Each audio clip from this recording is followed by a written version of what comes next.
Taxico J1 de la commune de Koumassi présente un visage bien pâle. L'établissement scolaire devient une passoire lorsqu'il pleut et manque de presque tout pour des études studieuses.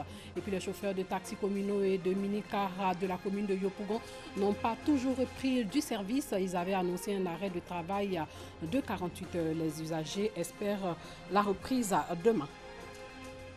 Bonsoir et bienvenue dans le journal. Chauffeurs de taxis communaux et minicar de la commune de Yopougon n'ont toujours pas renoué avec le volant. Depuis hier, ils donnent de la voix au centre des revendications. Le coût de la contravention jugé trop élevé, contravention délivrée par la mairie de la commune. Noussangari.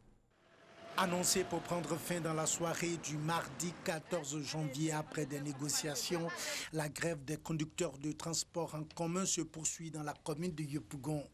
Une situation qui cause de nombreux désagréments aux usagers de taxis communaux et minicars.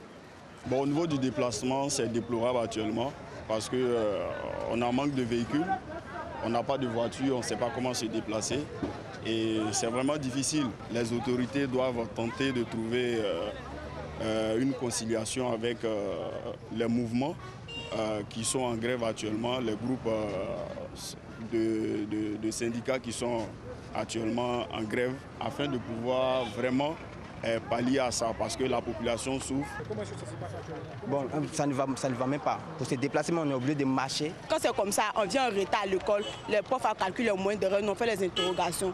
Actuellement, si c'est pour calculer les moyens, non, si on ne va pas à l'école comme ça, ça ne nous arrange pas. Cette situation est à l'avantage des conducteurs de taxis intercommunaux qui sont de plus en plus sollicités par les usagers. Des usagers qui s'insurgent contre le coût trop élevé des tarifs.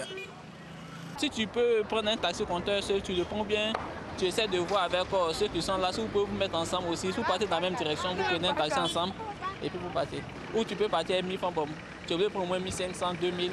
Les taxis compteurs qui viennent ici, ils peuvent prendre des gens des 27 à la Cipouresse à 2000 ou à 1000 francs.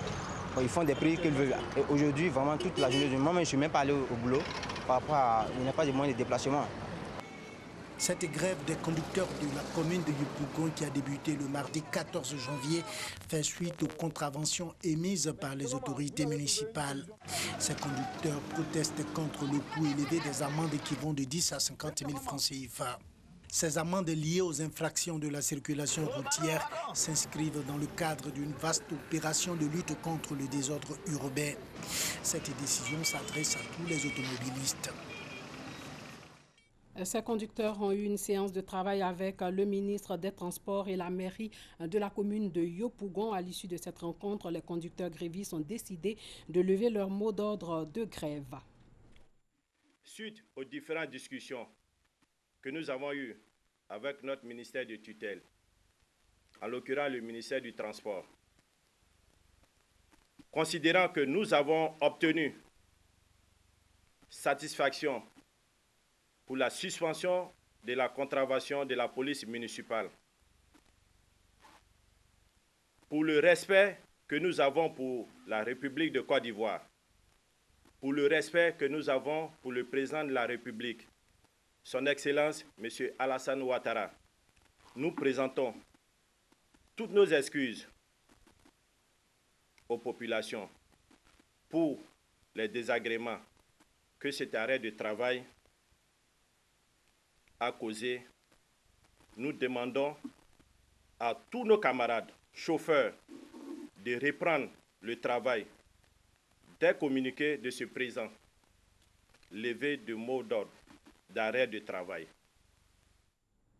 Sachez qu'une grâce collective a été accordée à 3156 détenus coupables d'infractions dites légères ou mineures. L'annonce a été faite lors du Conseil des ministres. Première édition du prix du citoyen émérite de Grand Bassam. Le prix du citoyen émérite décerné à des personnalités physiques et morales dans le cadre de la promotion de la culture de l'excellence. L'initiative est du maire Jean-Louis Moulot et de son conseil municipal qui est soutenu par le corps préfectoral. Elles sont 10 personnalités physiques et morales à recevoir le prix du citoyen émérite de la ville de Grand Bassam pour l'année 2019. Ces récipiendaires sont récompensés pour des actions menées en faveur des sinistrés des inondations de novembre dernier dans la ville. Le corps préfectoral a fait office de jury pour cette première édition. Les deux premiers prix ont été décernés respectivement au vice-président de la République, Daniel Kablan-Duncan, et au Premier ministre Amadou Gon Coulibaly à travers leurs représentants. Les autres prix sont également décernés aux personnes ayant sauvé ou hébergé des sinistrés. Ça nous encourage encore de faire plus. Quand l'inondation est arrivée à Bassam, nous avons appelé les voisins et les gens qui étaient sinistrés de venir dans notre centre. Ce prix que nous venons de recevoir doit être encouragé par notre travail, notre dévouement, notre don du soi, c'est-à-dire la population peut à tout moment compter sur nous. J'ai eu à mettre à la disposition d'une centaine de sinistrés le cadre de l'établissement que je dirige avec l'aval de mes supérieurs hiérarchiques. C'est ce qui me vaut aujourd'hui cette distinction.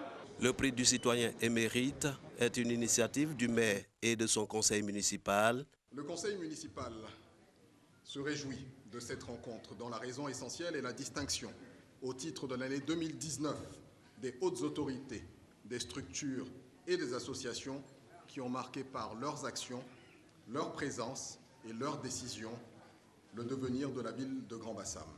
Cette cérémonie de distinction a été saluée par le ministre Claude Isaac Dey, représentant le Premier ministre Amadou Gon Coulibaly et par ailleurs président de cette première édition.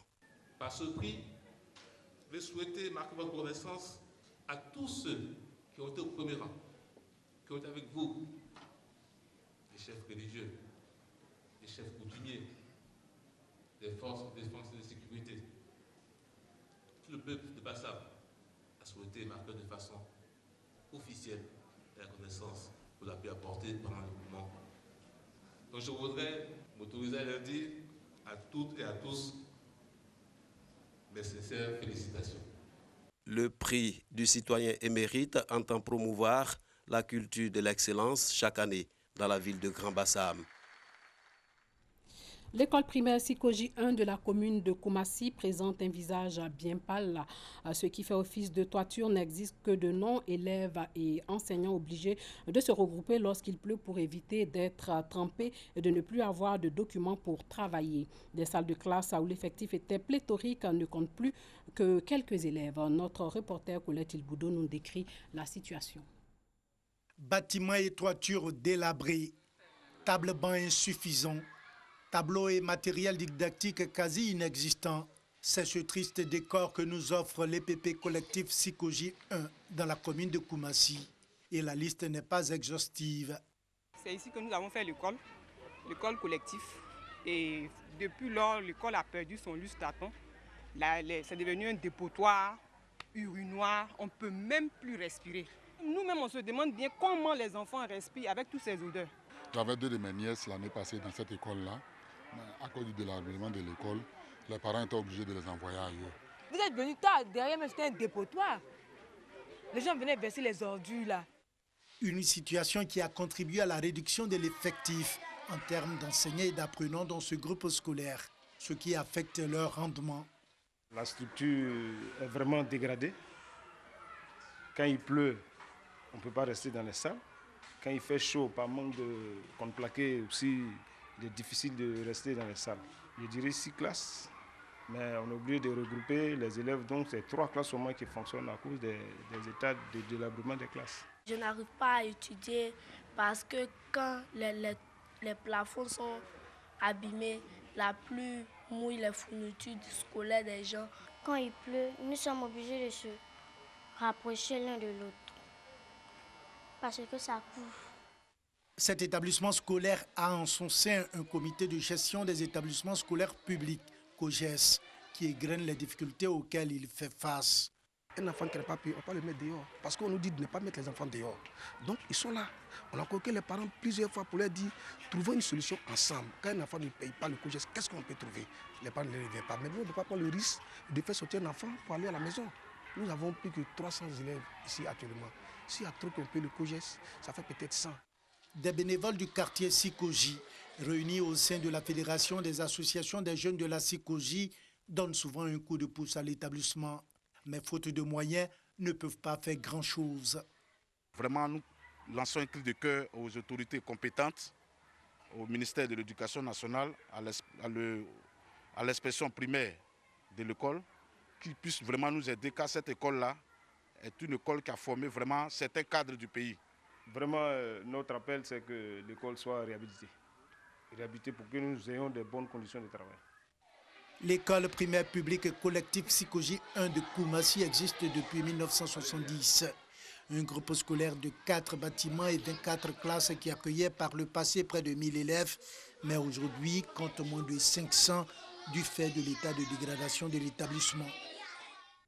Un mot de sport, sachez que la prochaine phase finale de la Coupe d'Afrique des Nations CAN 2021 aura lieu au Cameroun finalement du 9 janvier au 6 février plutôt qu'en juin-juillet. Les autorités camerounaises et la Confédération africaine de football se sont mis d'accord sur un éventuel changement de date à ce 15 janvier à Yaoundé en raison de la saison des pluies dans cette région du continent. Ce changement doit encore être évoqué lors de la prochaine réunion du comité exécutif de la CAF qui devra avoir lieu en marge de la Coupe d'Afrique de futsal le 28 janvier au 7 février à Laoyoun au Sahara occidental. En France, le parquet national financier a ouvert une enquête préliminaire visant l'actuelle ambassadrice des Paul Ségolène Royal sur ses activités à ce poste. L'enquête a été confiée à la brigade de répression de la délinquance économique qui aurait commencé ses investigations il y a un mois. L'enquête préliminaire concerne l'usage fait par Ségolène Royal des moyens mis à sa disposition en tant qu'ambassadrice des Paul. Ségolène Royal, qui occupe cette fonction bénévole depuis 2017, avait été mise en cause par France Info pour avoir utilisé à des fins personnelles, notamment la promotion d'un de ses livres, l'enveloppe mise à sa disposition pour ses frais d'ambassadrice. Le Premier ministre grec a proposé aujourd'hui une femme, l'actuelle présidente du Conseil d'État à la présidence de la République, une première dans l'histoire de la Grèce qui n'a connu que des hommes présidents. Le nom de la magistrate Ekaterini Sakelapourlou, 63 ans, doit encore être soumis au vote des députés, mais son élection devrait être une formalité. La date de l'élection n'a pas été annoncée, mais elle doit intervenir avant le 13 février. Une fois élue par la majorité des députés, comme le prévoit la constitution grecque, elle va succéder à Prokopis, 69 ans, dont le mandat à ce poste essentiellement honorifique expire le 13 mars prochain.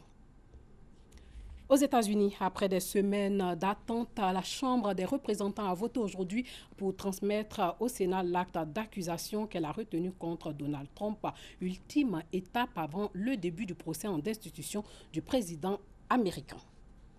Et puis la ville colombienne de Bucaramanga, au nord du pays et proche de la frontière vénézuélienne, est connue pour ses parcs. À cause de la crise qui frappe son voisin, ces espaces verts sont devenus un dortoir à ciel ouvert pour les nombreux migrants vénézuéliens du pays. Là, ils dorment, travaillent et demandent de l'aide pour survivre. Un immense dortoir sous les étoiles à Bucaramanga, en Colombie. C'est souvent le dernier recours pour les migrants vénézuéliens. Certaines prennent de la hauteur par peur du danger. Je dors ici depuis 4 mois. Dieu merci, je ne suis pas mouillé. Mais je ne suis pas bien parce que je dors dehors. Même si c'est dans un arbre qui est plus sûr sur le sol, comme le font beaucoup de Vénézuéliens, des enfants, des femmes enceintes. Enceinte, Jennifer Pérez a marché 200 km depuis la frontière vénézuélienne. J'en suis bientôt à 6 mois de grossesse. Ce n'est pas facile de dormir sur le sol. Pour une femme enceinte, ce n'est pas bon. Pour le bébé, nous sommes ici et nous luttons. La Colombie compte près d'1,6 million de Vénézuéliens. Ils ne sont pas toujours très bien acceptés. J'ai été victime de discrimination à plusieurs reprises parce que je dois parfois demander quelque chose. Je préfère demander de l'aide et ne pas faire de mauvaises choses. Parfois, on est insulté parce qu'on est vénézuélien. Voilà, c'est la fin de ce journal. Portez-vous bien.